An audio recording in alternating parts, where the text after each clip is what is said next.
my wife, who has been lying to me about attending nursing school and also graduating nursing school as well.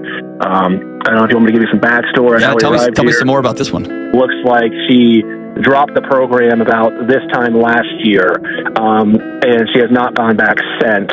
To complete the degree, but she has continued to tell everybody that she's done with school and, going as far as ordering a fake diploma, like ordering a cap and gown. She happened to get sick the morning of the graduation ceremony, became very ill. So that's how we arrived at where we're at now. Then I said, hey, show me a transcript, degree audit, from that. And she said, I shouldn't have to do that. And that's just kind of how to me, if you have nothing to hide, you shouldn't be unwilling to do that simple thing to alleviate all this burden off of everybody, in my opinion. If your wife of 1 year has put on this big elaborate ruse, I'm telling you right now, I've been doing this job a long time, she's lying to you about other things. Where was she going when she said she was going to class?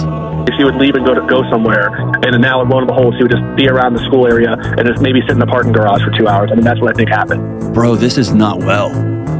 So I agree. That's why I'm talking to you. Yeah, you have to throw on every light you have in your house and call this, because there's something else going on.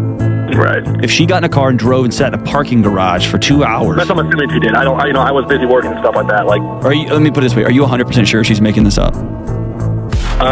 Yes, because there's another wrinkle. You can dissect this as you wish. No, she works part time. She goes to school. They go to school, work part time. So she works the nights.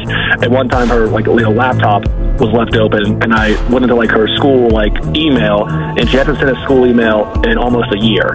So, and then when I asked her, hey, why is there no school email there? She said, I don't use my school email, I use my personal. And I work for a big corporation. If I send stuff in my regular email, I'll get fired. So that was the first thing. And then her coursework log, there wasn't any courses taken in this year of 2024. That's when I all pieced it together. The Blackboard they used had no courses taken this year. That's how I put this all together. But there's some level of self-deception going on here with you also. You're being gaslit to the moon and back. Fine, that happens. But you're either not being honest about the state of your marriage, you're not being honest about the general integrity of this person, because she would be lying about other things and treating you in other ways and disappearing and spending money.